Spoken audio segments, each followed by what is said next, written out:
Assalamualaikum warahmatullahi wabarakatuh. Jumpa lagi dengan saya dan selamat datang di channel Rabu Misteri. Seperti biasanya pada kesempatan kali ini saya akan membagikan sebuah kisah. Kisah ini merupakan kisah yang ditulis oleh Simple Man yang berjudul Kembang Larut bagian ketiga. Namun sebelum saya lanjut ke inti ceritanya, bagi teman-teman yang belum subscribe silahkan bisa tekan tombol subscribe terlebih dahulu dan jangan lupa aktifkan lonceng notifikasinya agar tidak ketinggalan update video cerita misteri dari kami.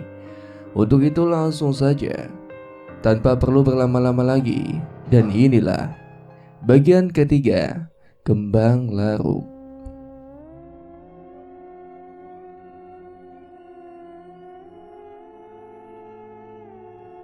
Disitulah Rizky sadar, baik di bawah maupun di atas ranting-ranting pohon. Nyaris seluruh tempat ini dihuni oleh puluhan bahkan mungkin lebih sosok pocong yang memiliki bentuk tubuh dan ukuran berbeda-beda. Wujud mereka sama dengan kulit wajah nyaris hancur seperti daging dicincang hingga merah hitam. Saat itulah Putri datang dengan yang lain sambil berujar, "Aku salah. Ini ternyata sudah masuk kampungnya. Tempat yang dipakai Koco. Buang air besar. Itu tempat yang paling tua berada. Tempat dia yang membutuhkan jaminan tadi." Rizky menoleh melihat Koco yang sudah kocar-kacir di mana di belakangnya ada wujud familiar yang Rizky kenal. Seonggok pocong dengan kain berwarna hitam legam hanya saja ukurannya 7 kali manusia normal. Ji, ro, lupat, mulai siji, ninggal papat.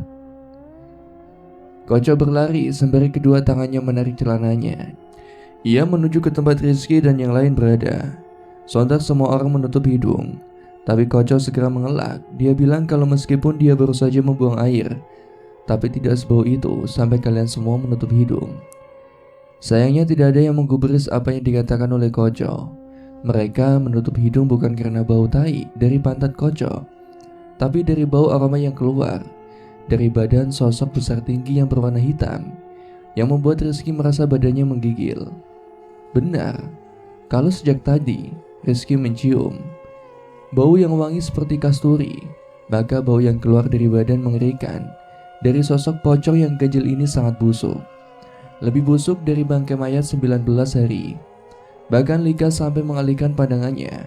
Anehnya tak lama kemudian Koco baru mencium bau itu. Terlihat dari gestur wajahnya yang bingung. "Cok, ambune opo iki? Masa teko silitku?" Hal ini juga terjadi pada Andris, kecuali Rizky, Lika, si pemuda asing, dan tentu saja Putri. Saat itulah Rizky baru saja menyadari kalau baik Koco ataupun Andris mereka tidak bisa melihat sosok mengerikan yang jauh berdiri di antara dua pohon yang sangat besar di depan mereka. Disinilah Rizky melihat Putri yang kemudian berjalan mendekat. Gadis itu mendekati sosok itu. Lika mendekati Rizky yang disorot oleh yang lain. "Setelah ini bantu aku nyari mbakku ya." Rizky hanya mengangguk. Saat itulah Rizky masih belum mengerti sama sekali tujuan dari pendakian ini karena nampaknya semua mulai kabur. Dari bisikan itu Lika lalu menuju ke tempat Andris. Dia mengatakan sesuatu pada anak itu yang tak lama kemudian berbicara dengan Koco. Rizky sempat melihat Koco menolak keras apa yang Andris katakan, tapi kemudian wajahnya yang tegas tiba-tiba melunak saat Andris menjelaskan sesuatu yang cukup lama. Mereka menunggu Putri kembali. Akhirnya yang ditunggu-tunggu datang. Putri berjalan ke tempat Lika dan Rizky lalu menjelaskan semuanya. Di balik sanalah jalan menuju ke tempat beliau. Tapi semua orang diam menunggu Putri mengatakan. "Semua penunggu di atas gunung ini ingin mendapatkan kembang larut yang kita bawa, termasuk yang menikahi kakakmu." Putri mengatakan itu dengan senyuman yang menakutkan. "Kabeh?" tanya Lika sedikit terkejut. "Iya kabeh, jare." Putri melihat ke sosok yang hanya berdiri saja, melihat mereka.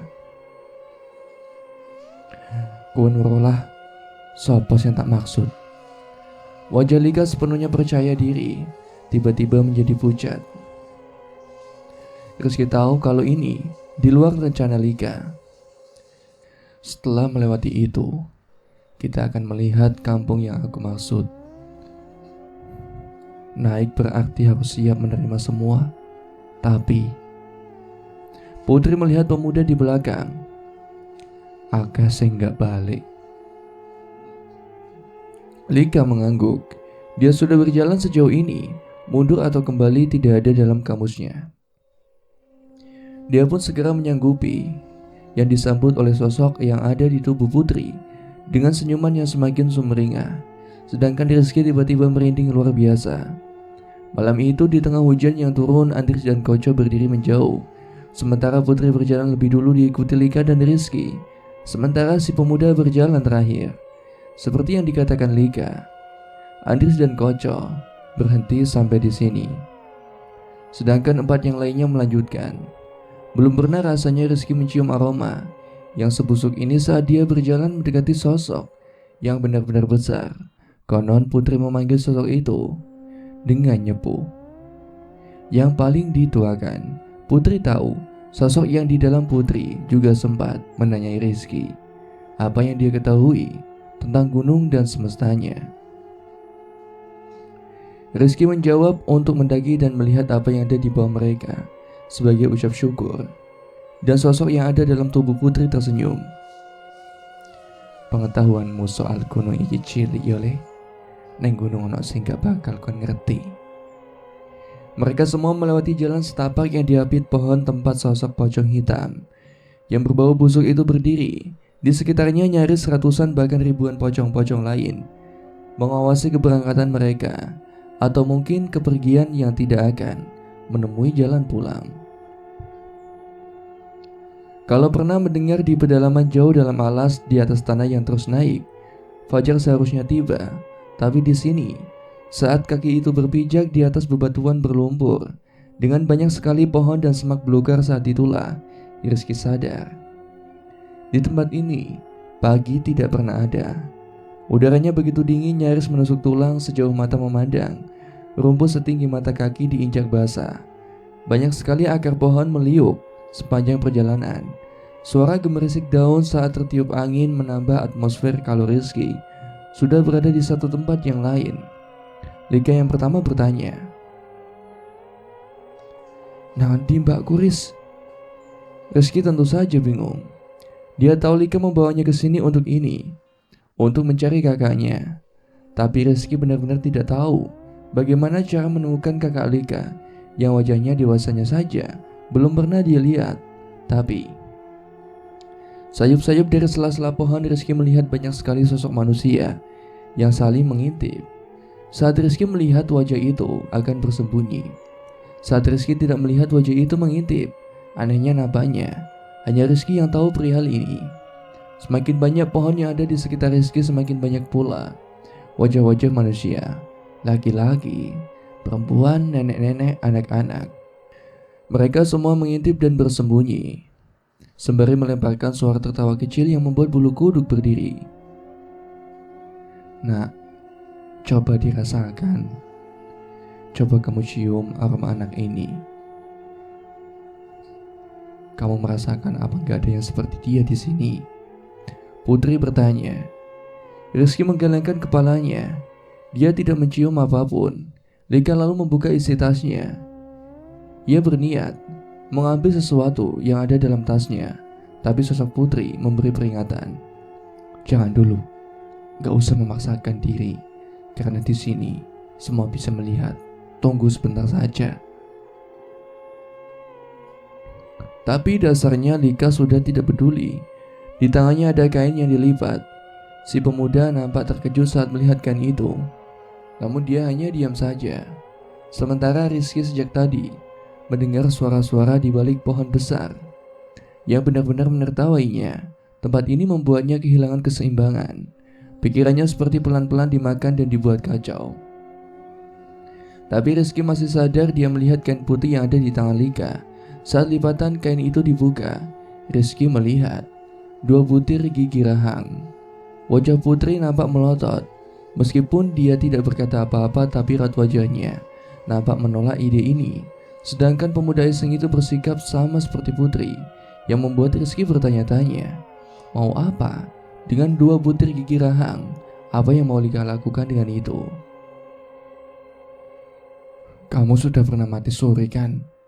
Aku boleh lihat gigimu. Sosok putri kemudian sekali lagi mencoba menenangkan Lika. Nak, jangan begini. Kamu gak tahu apa yang kamu lakukan. Tapi Lika kemudian berkata, kamu dikirim sama orang itu. Diam saja. Ini urusan keluargaku. Tugasmu cuma mengantar. Sosok putri pun diam. Ia lalu menyeringai. Wajahnya nampak menahan kesal pada Lika.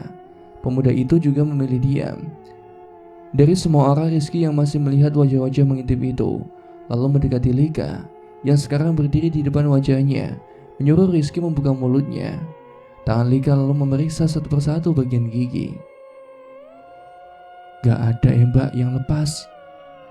Gak ono embak yu sing tanggal. Teriak Lika seolah memberitahu putri dan pemuda yang ada di belakang Rizky. Namun Rizky sadar jika Lika seperti berpura-pura dengan yang lain yang hanya melihat. Dan benar saja tiba-tiba dengan gerakan tangan yang cekatan, Lika memasukkannya begitu saja 2 butir gigi itu ke dalam mulut Rizky, lalu menahan bibirnya saat Rizky kemudian menelannya bulat-bulat. Rizky tentu saja terkejut dengan apa yang baru saja Lika lakukan, sehingga refleks tangannya memukul Lika tepat di bagian wajahnya, kemudian menghajarnya. Iya, Rizky memukul wajah Lika berkali-kali seperti orang yang kesetanan. Apa yang baru Lika lakukan seperti kelewatan batas. Tapi mendadak kepala Rizky seperti dihantam dengan balok kayu. Sakit sekali. Putri dan yang lain tidak mencoba menghentikannya. Rizky hanya tahu wajah Lika berdarah-darah. Tapi gadis itu masih sempat tertawa dengan mulut bersimbah darah. Saat semuanya mulai temberam, Rizky sudah jauh dari mereka, jauh sekali. Karena dia mencium aroma yang dia suka, aroma tubuh Lika yang kuat. Tapi Rizky tahu itu bukan Lika. Rizky sudah berlari sendiri sejak tadi, dan sejauh Rizky berlari, Lika dan yang lainnya tidak bisa mengejarnya. Rizky hanya mengikuti aroma itu, bau insting yang menuntunnya. Saat Rizky sadar dia sudah sendirian di tempat ini, jauh masuk ke dalam hutan yang lebih dalam. Rizky melihat ke sana kemari tapi tidak ada siapapun. Hari gelap, tapi gelapnya seperti saat surup, di mana langit masih kebiruan dan di bawah pohon yang sangat tinggi. Rizky lalu mendengar orang-orang berkerumun di atas jalan setapak dengan derap kaki yang cepat. Rizky yang pucat kemudian datang memeriksa ke atas bukit dengan rumput-rumput basah. Dia pikir dia bisa meminta tolong derap langkah orang itu. Rizky masih tak memahami tempatnya sedang berdiri. Dan benar saja seperti yang dia duga, tak jauh dari tempatnya ada segerombolan orang. Mereka berjalan berkerumun, menggunakan kaos oblong putih tanpa alas kaki, menapaki setapak demi setapak jalan yang menurun.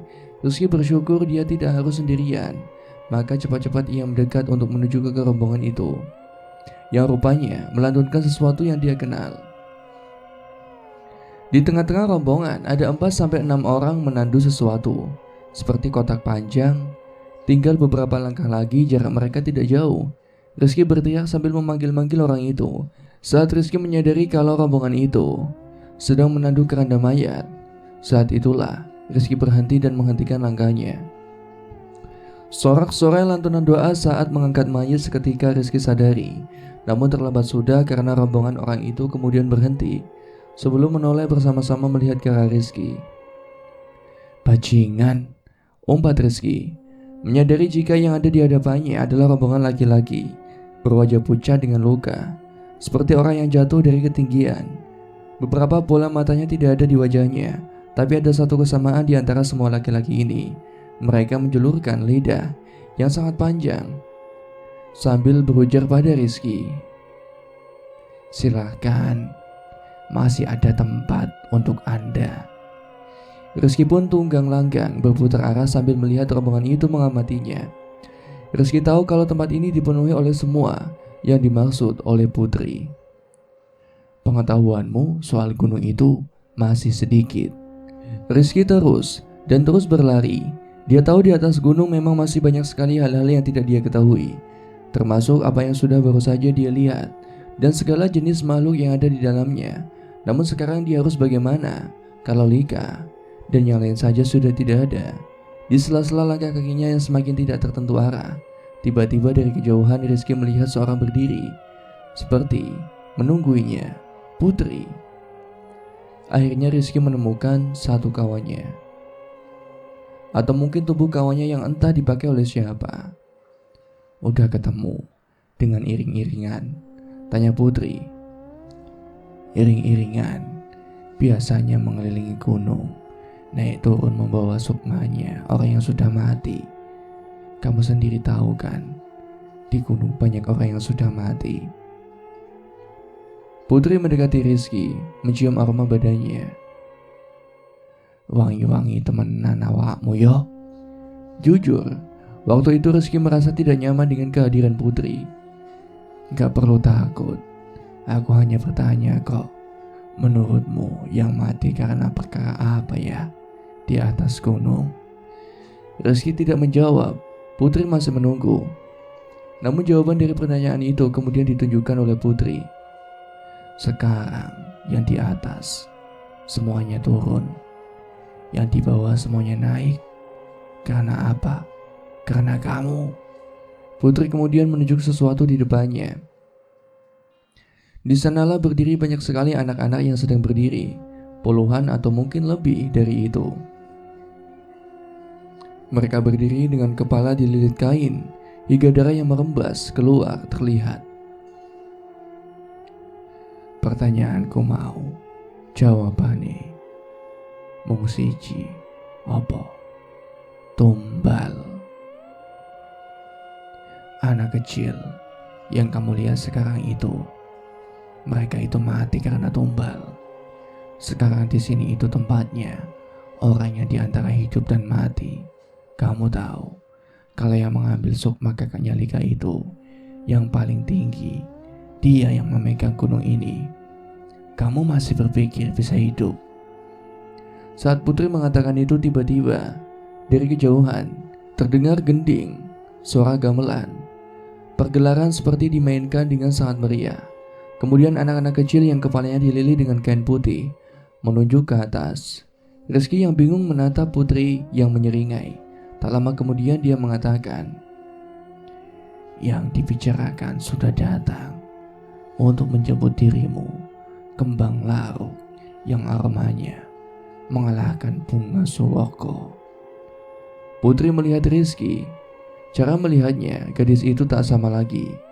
Bibirnya menyeringai dengan posisi badan berdiri tegak, sementara di belakangnya barisan anak kecil yang setinggi pinggang orang dewasa. Semuanya tertuju ke tempat Rizky sedang berdiri. Putri kemudian menekuk satu kakinya seperti gerakan seorang yang sedang bersiap untuk menari. Satu tangannya di atas kepala sementara tangan yang lain menekuk di samping pinggang. Saat itu terjadi puluhan atau ratusan anak kecil itu tiba-tiba menunjuk Rizky yang tentu saja kebingungan. Aroma yang belum pernah Rizky cium tiba-tiba saja muncul sekelibat, dan itu adalah aroma yang sama seperti aroma pada selembar kain yang diberikan oleh Lika. Sepertinya Rizky tahu kemana dia harus pergi. Iya, semua pemandangan mengerikan itu seperti merujuk pada satu hal. Mau pergi kemana? Kata Putri. Suara gadis itu sudah berubah total. Kali ini terdengar tipis tapi terasa begitu mengancam. Putri menggedek-gedekkan kepalanya. Sejak semula kamu itu seharusnya jangan mau naik ke atas gunung, nak. Karena dari ujung mata Putri keluar sesuatu seperti cairan berwarna merah kehitaman. Putri juga menunjukkan gigi-giginya yang terlihat saling bergemeletak. Darah keluar dari celah-celah gusinya. Yang sudah naik, apalagi kalau sudah membawa kembang larut, itu pasti tidak akan bisa pulang. Putri tertawa. Ekspresi wajahnya seperti seorang yang sudah kehilangan akal. Rizky juga merasakan ada yang ganjil dengan tubuhnya. Bagian daging gadis itu seperti menyusut sampai sela-sela tulang di bawah lehernya nampak menonjol. Ada sesuatu yang terjadi dengan gadis itu. Hanya Rizky tidak tahu apa itu. Tapi yang paling gila dari semua itu ialah Putri kemudian menggaruk wajahnya. Ia terus melakukannya. Awalnya hanya gerakan kecil sambil terus tertawa seperti orang yang sudah sinting. Tapi lama-kelamaan semakin lama semakin keras. Warna kemerahan kemudian mulai timbul di pipi dan bagian bawah matanya. Tapi Putri terus menggaruknya. Dia garuk dan terus dia garuk. Seluruh badannya juga semakin menyusut hingga di titik. Badan Putri yang sebelumnya berisi kini seperti tulang kering. Dia kini berdiri dengan leher yang kesusahan menahan batok kepala. Setelahnya barulah tawa itu pecah dan Putri memuntahkan seonggok daging keluar dari mulutnya. Tak hanya sekali, tapi berkali-kali. Dan setiap kali benda berlendir itu keluar, anak kecil yang ada di belakangnya seperti membentuk gerakan tangan orang yang menyembah. Rizky yang melihat itu bingung antara apakah dia harus lari atau membantu Putri, yang dari ekspresi wajahnya nampak sedang putus asa. Tapi seiring apa yang Putri lakukan, Rizky menyadari sesuatu. Gerak-gerik mata Putri diikuti lehernya yang mulai kembali normal. Gadis itu seperti memberi tanda agar Rizky segera pergi meninggalkan tempat ini. Hanya saja Rizky masih bingung untuk melakukannya. Saat itulah Rizky kemudian melihat masing-masing dari dua jari Putri merogoh masuk ke dalam mulutnya. Sementara mata Putri melihat ke atas, tersiksa. Ada sesuatu yang akan diambil, sesuatu yang paling dia ingin keluarkan. Sekujur pada bagian leher menunjukkan urat yang menonjol. Rizky bisa melihat jika gadis itu kesakitan. Gadis itu benar-benar tersiksa dengan sesuatu yang dia pikul. Sementara sesuatu yang berwarna hitam panjang dan menyerupai seluruh rambut mulai terlihat. Tapi sebelum Rizky tahu apa itu, Rizky dikejutkan dengan sesuatu yang menyentuhnya. Rizky menoleh mendapati jika satu tangan digenggam oleh tangan kecil dari salah satu anak yang entah kapan tiba-tiba sudah berada di sampingnya. Rizky terhenyak. Sepersekian detik sebelum anak itu tiba-tiba membuka selembar kain yang menutupi kepalanya, sembari berujar, "Melayu, dasar wis teko." Rizky menjerit saat melihat kepala anak itu, yang mana bagian batok kepalanya terbelah tapi tak terpisah. Satu mata anak itu sudah hilang. Rizky seketika merinding, tapi itu belum seberapa karena tiba-tiba saja anak itu melintir kepalanya.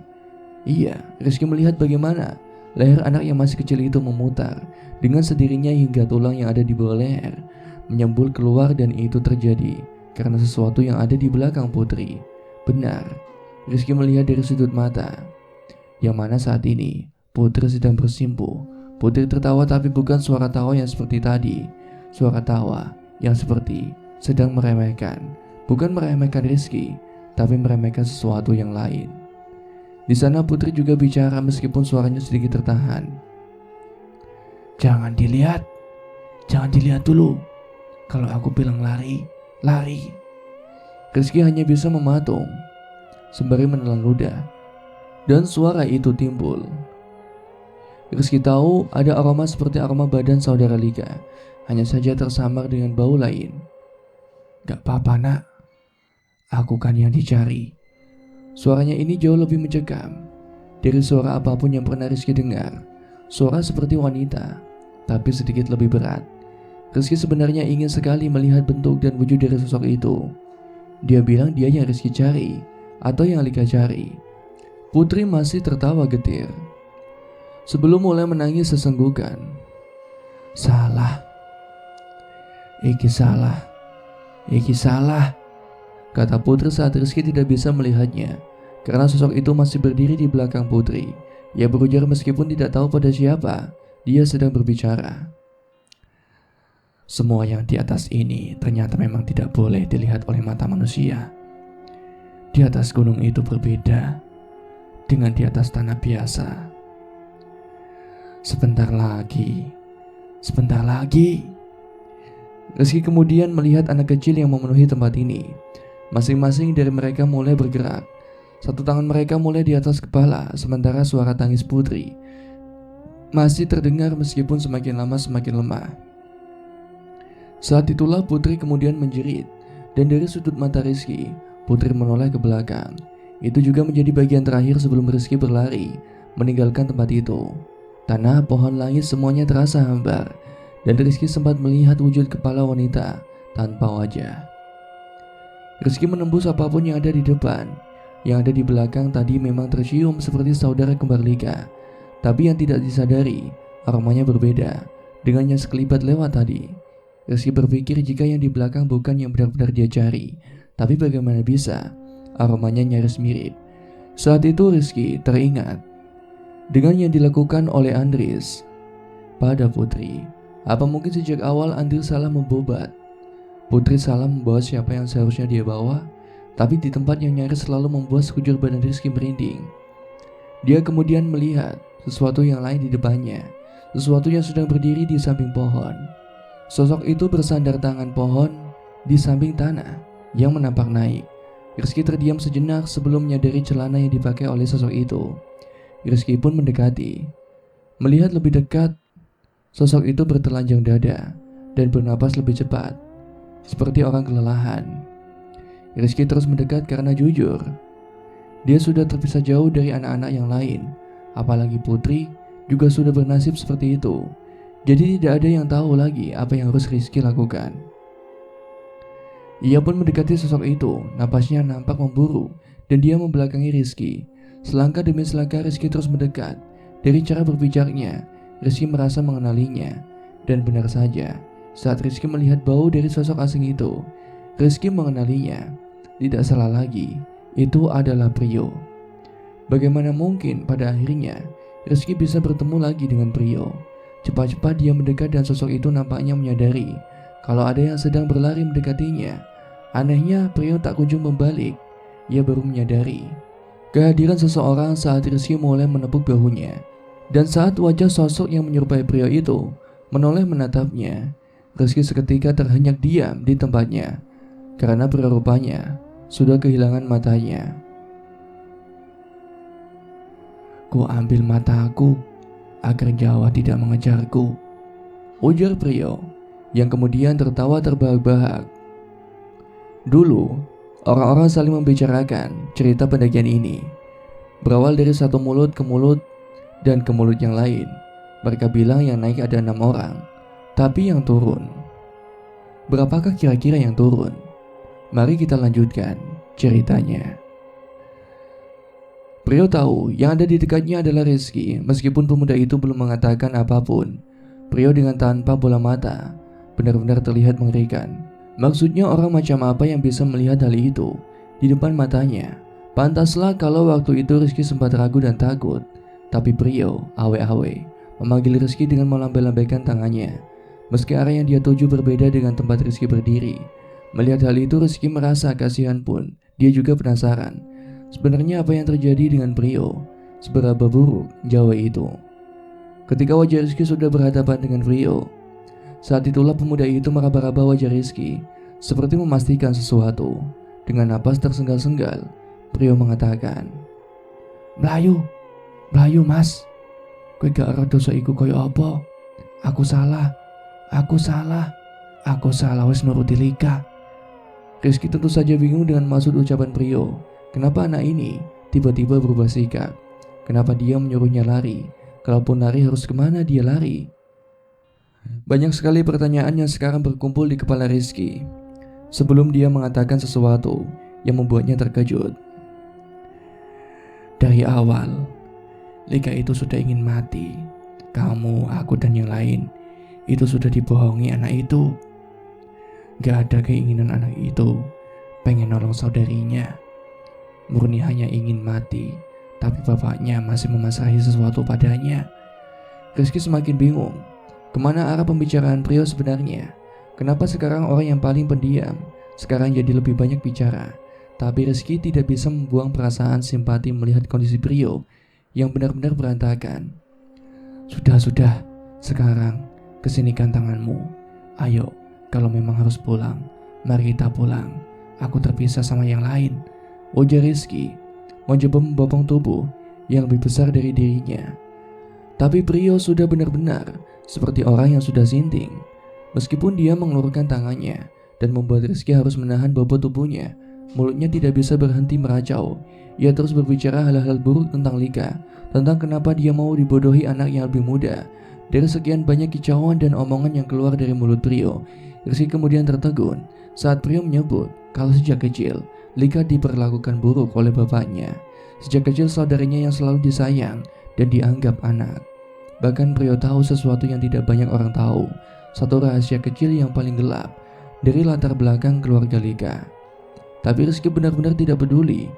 Maksudnya dengan kondisi yang sudah terjadi, mendengar atau mengatakan hal-hal seperti itu, apakah itu masih penting?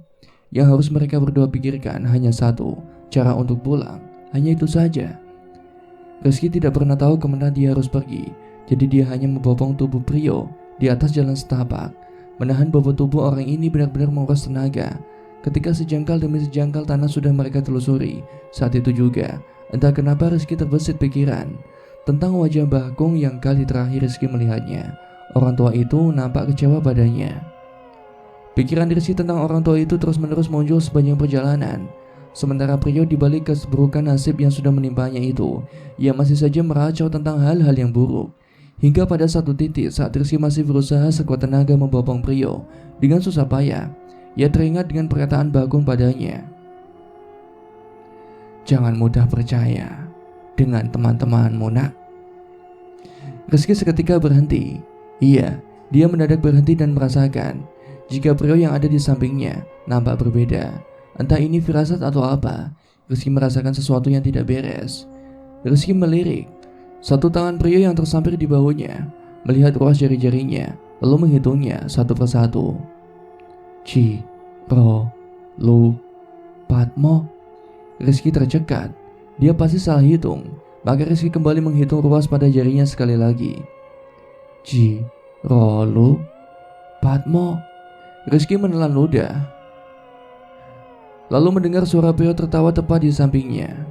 Rizky tahu dia tidak boleh melihatnya. Maka meskipun suara ganjil itu terdengar di telinganya, Rizky membuang muka dan tangan yang ada di bahu Rizky, lalu merengkuhnya erat-erat sekali, sampai Rizky menahan sesak yang cukup sakit di bagian lehernya. Dia tidak boleh melihatnya. Di lain pihak, Rizky juga tidak tahu cara lepas dari sosok ini, yang sekarang hanya bisa Rizky gumamkan namanya. Jawe, Jawe, Jawe. Belum pernah Rizky merasakan keringat yang keluar dari keningnya terasa sedingin ini. Sekujur badan Rizky juga lemas. Di sudut matanya sebenarnya Rizky sudah sangat ingin melihat wujud sosok ini, tapi bagian lain yang ada pada dirinya menolak. Dia takut akan terjadi sesuatu yang mengerikan jika Rizky melakukannya. Hingga Jawe atau apapun itu menghendus tubuhnya untuk kali kedua. Sinting bukan hanya diam. Sebenarnya Rizky sudah mencoba untuk melepas rengkuhan dari sosok ini yang kini membuat kepalanya menempel pada sesuatu yang terasa lembab. Mungkin badannya atau hidungnya. Rizky tidak tahu, tapi yang jelas aroma wangi, namun lembab. Hanya itu yang Rizky rasakan. Sosok itu tak berbicara, layaknya Nyai yang pernah Rizky temui, tapi kehadirannya benar-benar mengintimidasi. Berbeda jauh berbeda. Apa memang benar semakin jauh dan tinggi gunung itu, penghuninya semakin ganas sampai seperti ini? Bahkan Rizky sampai terbesit untuk putus asa saja. Sampai Rizky mendengar sebuah kerikil jatuh atau dilemparkan ke arahnya. Awalnya Rizky tidak menyadari, tapi semakin lama semakin sering. Bebatuan kecil itu, Rizky masih direngkuh. Dia, sosok ini, benar-benar suka menghendus tubuh Rizky, seperti ada yang dia cari pada dirinya. Di situ Rizky melihat kaki. Iya, kaki orang telanjang dengan celana yang pernah Rizky lihat. Rizky tidak bisa memastikan karena keterbatasan. Lehernya tidak bisa memutar, karena jika dia melakukannya, pandangannya pasti menangkap bentuk Jawa ini. Tapi Rizky tahu siapa yang berdiri. Entah apa yang sedang dia lakukan, tapi perlahan-lahan Jawa melepaskan Rizky. Jadi Rizky hanya bisa meringkuk. Sesak yang dia rasakan kini perlahan hilang. Tapi Rizky tidak bisa menoleh. Dia juga tidak bisa berbicara dengan orang itu, orang yang pernah membisik di telinga Rizky. Orang itu yang meminta Rizky kalau berhasil turun agar mengatakan pada Bakung di mana jasadnya berada. Dia cuma minta agar jasadnya bisa pulang. Rizky yang sejak itu pertama tahu kalau orang ini bukan manusia. Bahkan sejak di bangunan itu, wanginya berbeda, dan sekarang dia sudah menolongnya. Rizky pun bergegas pergi. meninggalkan tempat itu, di mana Jaweh pasti saat ini sedang melumat orang itu. Awalnya Rizky berlari, tapi lambat laun dia putus asa lagi. Toh dia juga tidak kunjung melihat matahari. Di sini rasanya akan terus-menerus gelap. Bahkan saat Rizky kemudian duduk di bawah salah satu pohon trambesi, Rizky mendengar suara itu lagi, yang seperti lewat tak jauh dari tempatnya. Iya, para pendosa itu sedang mengangkat keranda. Benar, di sini pemandangan seperti itu sudah menjadi hal biasa. Rizky pun rasa-rasanya tidak lagi peduli kalau harus mati di tempat ini. Dia tahu sejak awal sudah banyak yang memperingatkan, dasar manusianya saja yang bodoh.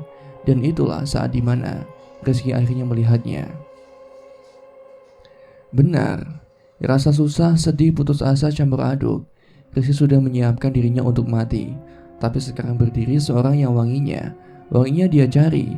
Wangi dari bebauan paling wangi. Rizky melihat saudari Lika, si kembang larung. Dia yang sama seperti dirinya, sedang tersenyum, sedang mengulurkan tangan. Dia seperti meminta Rizky agar mengikutinya. Putus asa tidak bisa pulang, tidak bisa kembali. Rizky kemudian berjalan setapak demi setapak di bawah tinggi dan besarnya pohon trambesi, akasia dan jenis pohon apapun di atas ketinggian yang tidak Rizky ketahui. Gadis itu berjalan, anggun namun cepat. Rizky mencoba mengimbangi bagaimana gadis itu berjalan, tapi nampaknya si gadis tidak peduli. Sesekali dia menoleh lalu tersenyum. Manis sekali. Benar-benar seperti pinang dibelah dua. Bahkan kalau kedua orang itu mengatakan dia adalah Lika yang Rizky kenal, nampaknya dia percaya.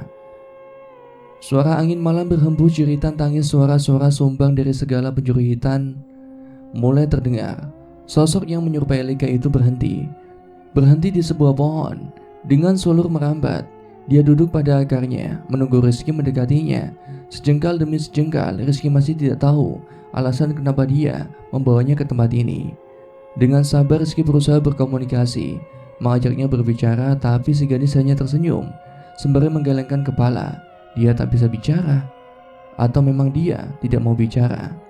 Tidak menunggu lama, dia menuju sisi bagian pohon yang besar itu. Rizky yang tahu perihal pertanda ini melakukannya. Dia berjalan perlahan-lahan, satu langkah demi langkah, melihat si gadis itu masih duduk menatapnya, sementara Rizky memutari akar-akar menjulang pohon ini. Di sana Rizky melihat seseorang yang Rizky kenal. Sosok yang tidak seharusnya dia lihat lagi, tapi sorot matanya nampak menahan sakit yang luar biasa. Putri. Rizky melihat Putri merengguk dengan tulang menyembul keluar. Gadis itu sekujur tubuhnya seperti badan boneka.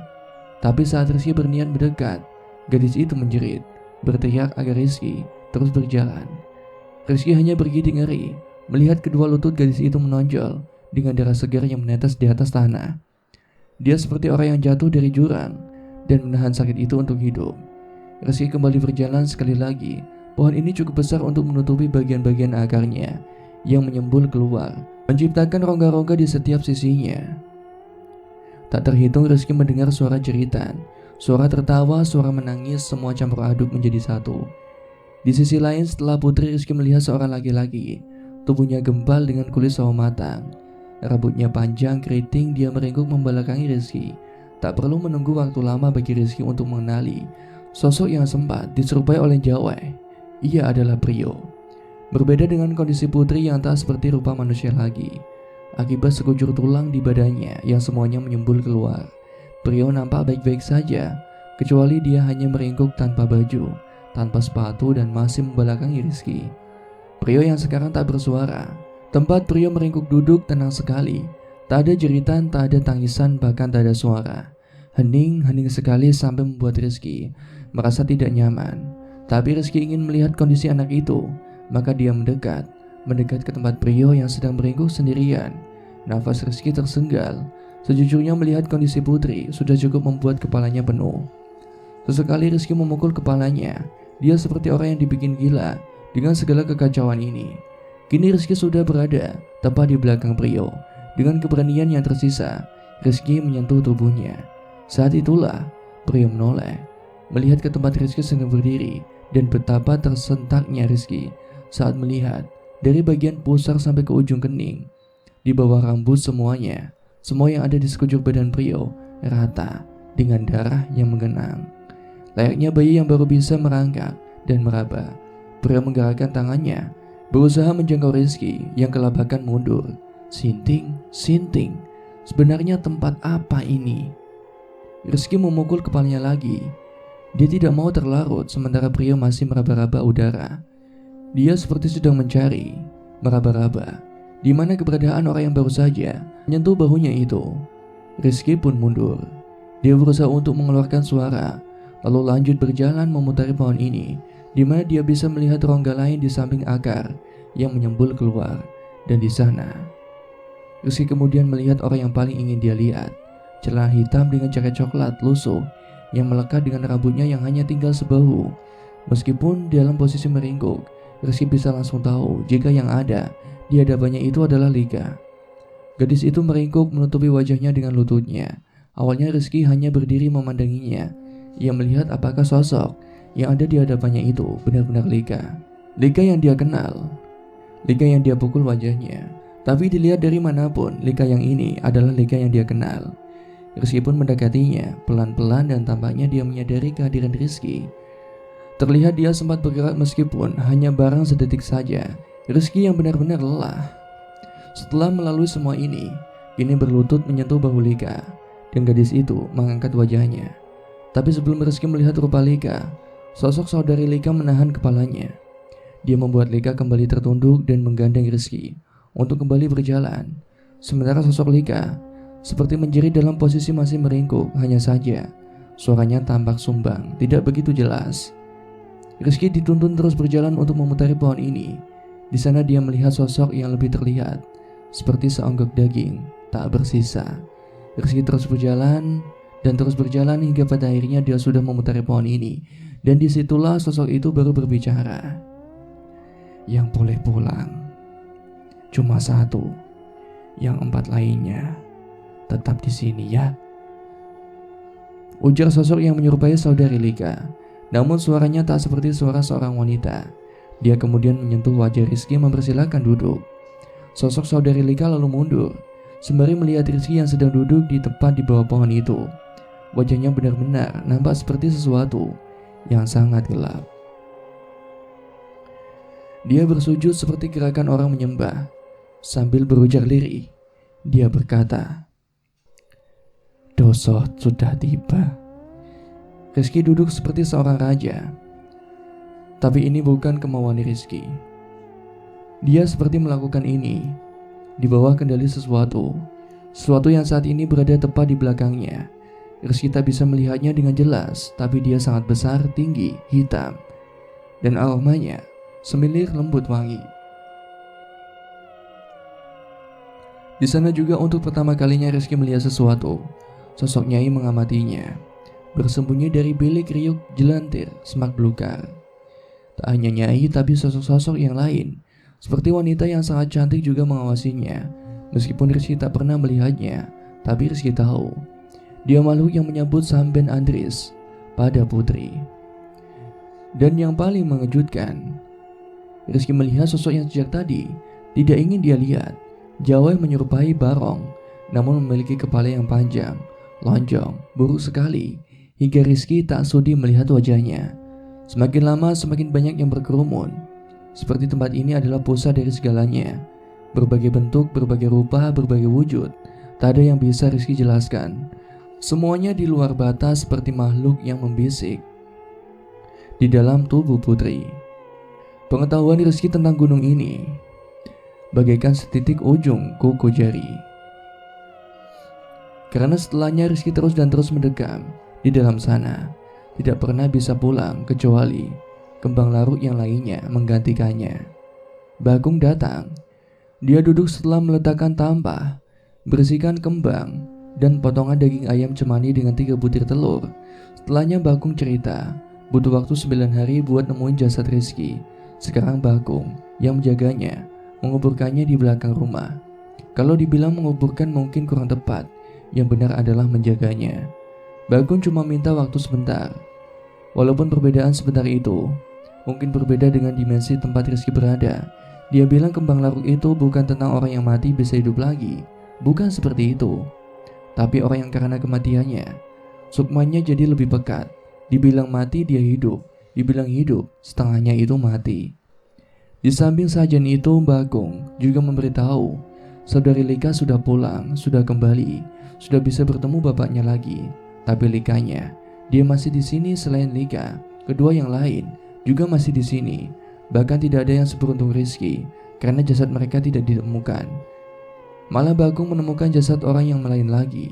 Jadi setiap malam, setiap hari khusus, hari buminya orang di sini, mereka masih akan menyalakan pender.